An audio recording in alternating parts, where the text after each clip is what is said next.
eu não tenho uma reserva de emergência, ou pelo menos eu finjo que eu não tenho, para que eu consiga ter sucesso aí na minha organização financeira. Eu sei que parece bem estranho, né? Pra que juntar dinheiro se você não vai usar? O problema é que o meu cérebro tem um jeitinho assim muito peculiar de me sabotar. Vou contar aqui só um exemplo para vocês. Sabe aqueles meses em que seu orçamento ele já tá totalmente assim, no limite, ele tá apertado, mas você quer comprar alguma coisa que você queria naquele momento ali? Por exemplo, eu quero ir no cinema, ou eu quero comprar um lanche, ou eu quero comprar uma roupa nova. E aí o que eu penso? Vou usar o cartão de crédito, porque depois eu dou um jeito. E qual seria esse jeito inconscientemente ali na minha cabeça? Depois eu uso a minha reserva. E aí essa reserva, ela vira uma desculpa para eu gastar mais do que eu deveria. Gente, tô gravando esse vídeo na força mesmo da disciplina, porque olha pra vocês verem como é que tá minha voz. Quem me acompanha aqui desde o início do canal sabe que eu já tinha tentado umas 2 ou 3 vezes construir uma reserva de emergência. Então eu mostrei pra vocês e depois eu falei que eu tive que usar reserva, tem aí os vídeos antigos. E aí depois que eu percebi isso, que eu sempre guardava e eu gastava, que eu sempre guardava no lugar mais fácil, tipo no cofrinho. Eu comecei no cofrinho do It, depois eu tentei guardar também no cofrinho do Inter, comecei, eu acho que no do Itaú também.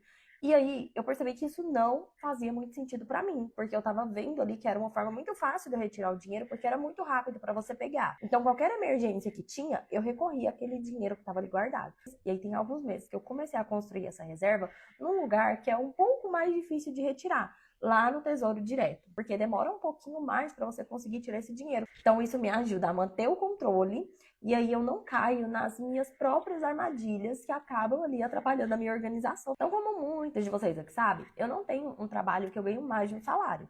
Então, para mim, sempre o orçamento é apertado e a gente sempre precisa estar dentro ali do limite. E lógico que ter um dinheiro e não poder contar com ele gera um pouquinho de insegurança, um pouquinho de ansiedade. Mas se tem uma coisa que eu aprendi, é que a gente precisa aprender a lidar com as situações da vida, independente de como ela esteja. Então, se eu sei os meus gatilhos, eu vou dificultar ao máximo para que eu consiga construir algo que seja duradouro ali para o futuro. E aí que nós entramos no ponto central desse vídeo, porque eu quero te contar que sim, é possível a gente se organizar mesmo sem ter uma reserva.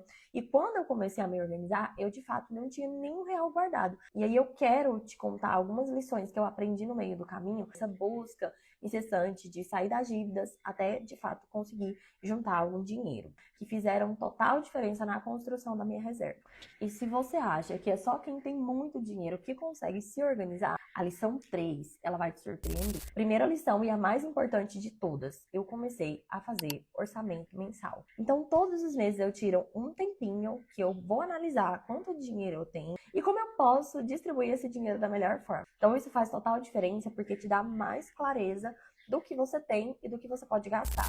E a segunda lição, eu comecei a priorizar o que é essencial. Então, gastos fixos como moradia, alimentação, água, energia, essas coisas aí que a gente sabe que são importantes para a nossa sobrevivência. Então, o que é importante para a minha sobrevivência? Comer. O que é importante para minha sobrevivência é ter energia. O que é importante para minha sobrevivência é ter água. Às vezes eu ir no cinema é algo muito essencial? Não, isso faz parte do lazer. Então, por um período, eu tive que desequilibrar algumas coisas para que eu conseguisse equilibrar de fato ali o que era essencial. Eu estava até vendo uns vídeos que estão viralizados aí na internet, das pessoas falando sobre o quanto é difícil ser pobre no Brasil, quanto é difícil você querer tomar um cafezinho na padaria e você não conseguir. E aí eu até deixei um comentário no vídeo que eu assisti que foi, assim, sensacional, que muitas vezes a gente prioriza a liberdade ao invés da segurança. Então, se eu quero tomar um cafezinho na padaria, primeiro eu preciso me organizar. Às vezes eu preciso abrir mão de algumas coisas aqui para que ali no futuro eu consiga usufruir disso da melhor forma. Então, é muito mais importante agora para mim ter uma segurança e aí depois eu posso usufruir da liberdade. E muitas vezes a gente inverte e aí isso às vezes acaba atrapalhando a nossa organização. E a terceira lição é evitar as compras por impulso. Eu sei que eu sempre bato nessa tecla. Então, por exemplo, se eu sei que eu tenho tendência a ir lá no site querer muito comprar uma roupa, então eu não vou visitar esse site, então eu não vou seguir pessoas que me influenciam a comprar, ou se eu tô muito cansada e às vezes eu não quero fazer janta, então para eu não ter desculpa, o que eu faço? Eu deixo as coisas semi-preparadas. E eu já falei isso pra vocês em outros vídeos, que realmente fez diferença pra mim.